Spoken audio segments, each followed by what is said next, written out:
Hello guys, good evening. Ito na naman tayo duty. Nakapang sundalo ako ngayon. Kasi malamig, umulan, jacket. I-share ko lang sa inyo na na-discover ko yung sarili ko. Meron pala akong powers. Minsan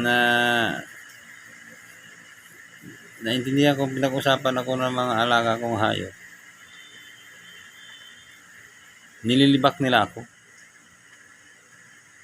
Sinang umihi ako doon sa bakante, pinag-usapan nila ako. Sabi ng kambing, may umihi. Sabi naman ng baka oo nga. Sabi naman ng paboy, biglang nagsalita, ang laki.